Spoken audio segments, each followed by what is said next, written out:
Chapter 1.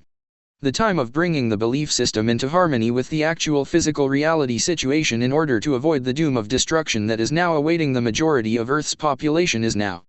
The important focus is not to dwell on the doom, it is the pivotal point that is now available to humanity that must be used as the impetus of change. Shocking as the facts are regarding the primrose path that humanity has been blindly following, these must be accepted and then the focus turned away from the deceptions toward creating a new reality. What is this new reality? How can it be created if there is no knowledge of what it is that should or could replace the present situation? It would appear that this reality as it is created would be nothing but a hodgepodge of each one's desires based on the programming that is already present within each. Who would have the ability to release what is known and envision new concepts that would not be tainted with dreams of the past?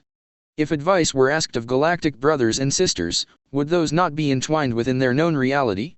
So it would appear that not only is there the surrounding current dilemma, but another one of even larger proportions insofar as breaking clear of the current one and then having to confront repetitions of experience rather than a new paradigm. This it seems is too much for a group consciousness that is or will be reeling from the shock of discovering the extent of their deception, or is it?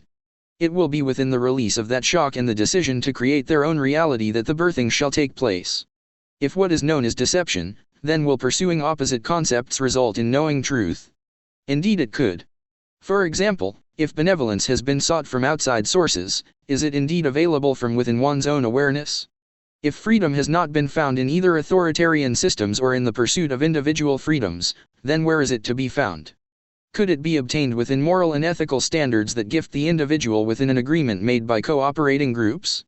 Could the size of the groups also be arranged by agreement? Could the groups find common ground for agreement within common desires for similar defined freedoms? If cooperation was the key ingredient rather than competition and the need to feel superior, then all things are possible. If common interest and desire were the defined beginning point around which all else is drawn by attraction to intended definition of desired experience, successful interaction is possible. If freedom to withdraw and find a more adequate experience within another group was encouraged and allowed, successful adventure and self-definition would be assured. The experience of the search for the most perfect expression could be an end unto itself. Though groups would be visited on a regular basis, it would be the commitment to a flexible and expanding focus that would enable them to continue until a satisfactory accomplishment was made by all involved. Thus no commitment to forever continuity would be a part of the goal, as expansive experience cannot place fences around itself and function within its intended expression. It is understood that expansive consciousness can only continue its expansion within a context of changing conceptual understandings.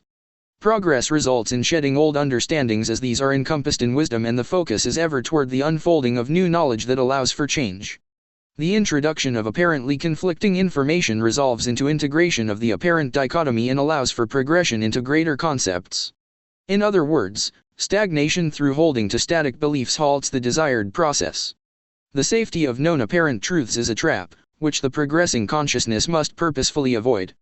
The ability to accept this conceptual understanding of the ground rules for participation within manifested experience requires a stretch in the belief system that is indeed quite phenomenal in and of itself. However mind-boggling it is the beginning point that is necessary if mankind is to extricate itself from the mire in which it now finds itself. The controlling overlords are intent on returning this planet to a bare minimum of tightly enslaved beings so they can return to their original intent of stripping the needed minerals for the salvation of their own civilization at the expense of this planet and its inhabitants. It is the destiny of the inhabitants that belong to this planet by birth and adoption to take on the responsibility of changing this destiny, and there is little sequential time remaining for them to accomplish this monumental feat. If challenge is the ingredient to call for the effort required, then certainly it is present. It is fervently requested that all those reading this material give it the most careful and focused consideration. It is further requested that each consider the call that is within it to assume the responsibility to make it happen, or to accept the results that acquiescence will reap without regret. Chapter 2. The days ahead do not look bright for those of you in the USA. The dark plans appear to be coagulating into form as they have been planned.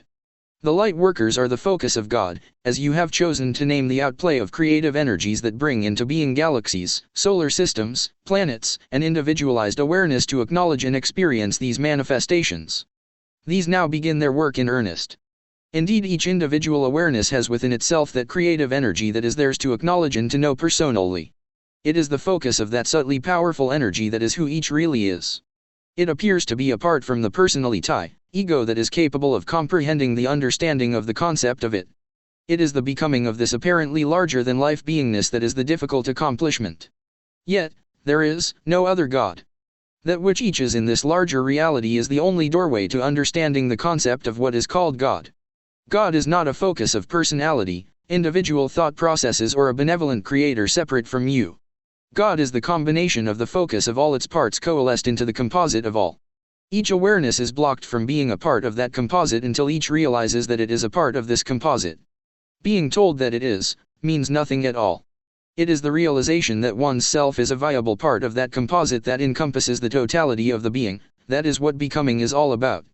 One must become that reality and realize it is a viable aspect of the totality of God and that its input to that reality is the truth of who they are. It is not a mental realization, but one that registers total agreement within the mental, emotional, physical, and spiritual levels of the total self. In other words, the spiritual aspect that focuses each into manifested reality finally gets the message through to the rest of its focus that is walking around in the body. The body must register this understanding through the totality of its brain nervous system, resulting in what is called a realization that then registers as a sudden feeling sensation accompanied by an all-encompassing understanding.